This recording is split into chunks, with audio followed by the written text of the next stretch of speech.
Good afternoon, everyone. Thank you very much for joining us. It's so great to be back, not only on the Eastern Shore, but it's great to be here in Salisbury. I could have done with a little bit warmer weather, but other than that, it's been a tremendous welcome. Thanks for letting us move inside. I want to thank the chamber. I told them I would have stood out in the cold, but I know some of you probably would have rather be in here.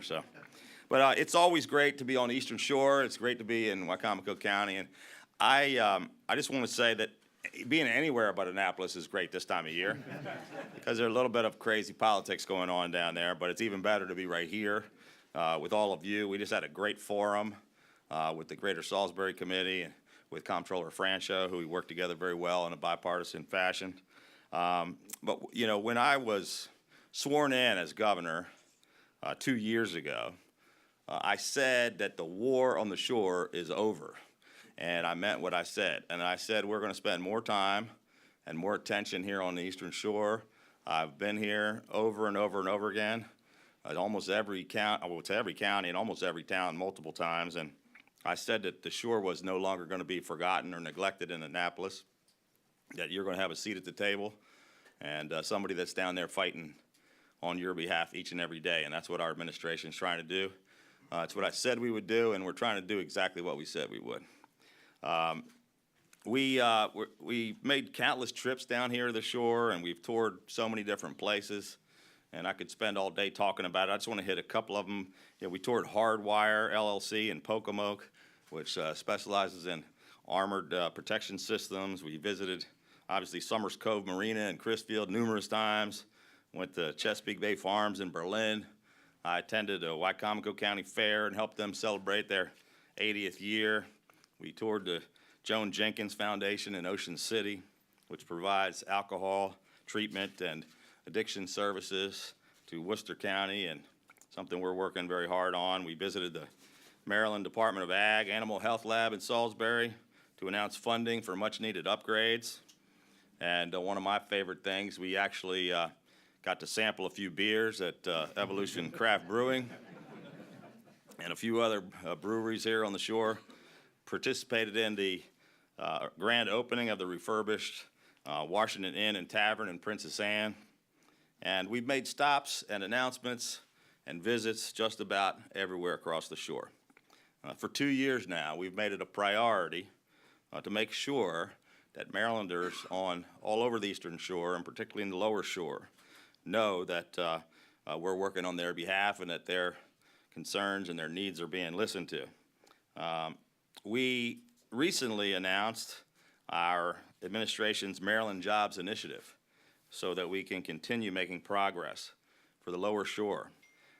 The first part of this initiative is called the More Jobs for Marylanders Act, which will incentivize and encourage manufacturers to create more jobs in areas where unemployment is higher, including right here on the lower shore.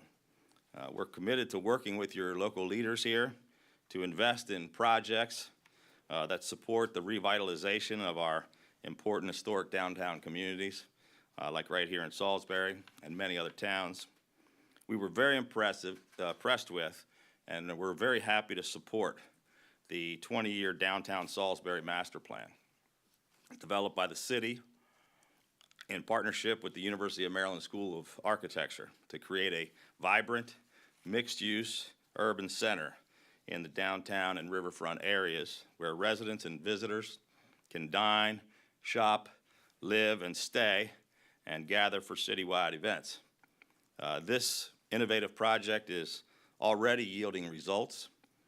Just in the past couple of years, 31 new businesses have opened in the downtown Salisbury area. I had a chance to visit some of them when I toured the Arts and Entertainment District on a third Friday, which is a great event. I had the opportunity to meet so many families and artists and visitors. And I want to commend Mayor Day and County Executive Culver and all of your local elected officials and all of your state delegation who does a great job representing you in Annapolis. And many of them are here with us today. But I want to thank all of them and all of you for having this incredible vision for Salisbury and for bringing this important project to my attention. Today, I am pleased to announce that we will be investing, or we are investing, $1 million in new funding for the Salisbury Revitalization Project.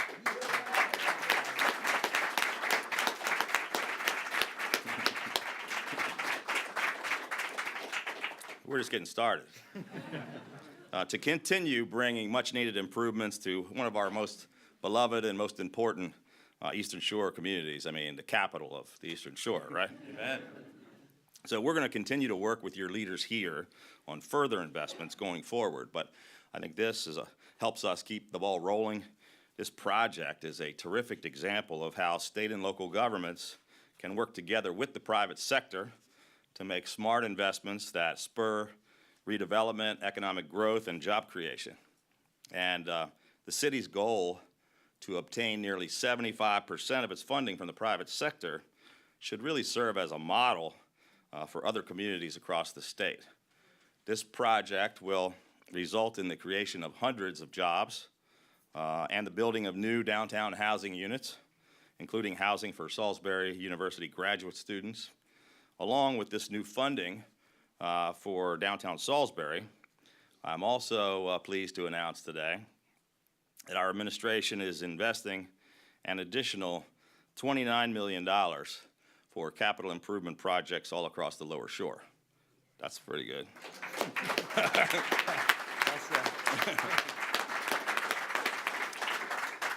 This includes approximately $13 million for projects in Wicomico County, nearly $12 million for projects in Somerset, and more than $3 million worth of new capital improvement projects in Worcester County.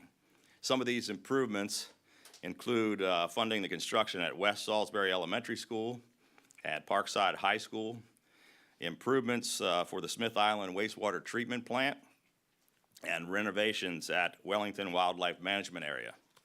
We're adding funding for Ocean City beach replenishment and hurricane protection, and investments in the Atlantic General Hospital Regional Cancer Care Center. We are also committed to assisting with important improvements to the Arthur Purdue Stadium, home of the Shorebirds.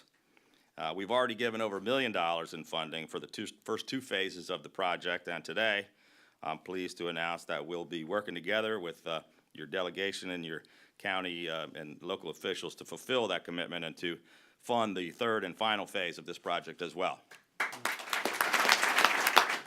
In addition, today we're proud to announce that we are investing $368 million for Lower Shore transportation projects.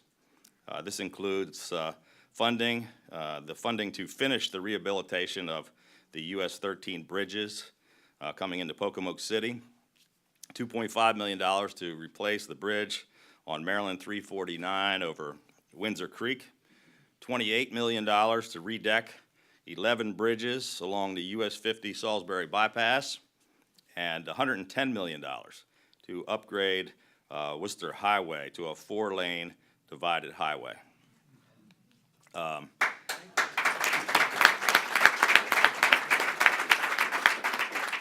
It's an unprecedented total investment on the Lower Shore.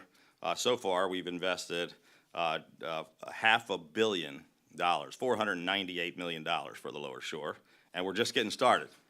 But investing in the important Salisbury revitalization projects and educational improvements and facilities and capital projects and our transportation infrastructure, all of these critical investments are examples that working together with your state and local officials and the private sector, that we're making tremendous progress, and that together we are changing the Eastern Shore and Maryland for the better. So thank you very much.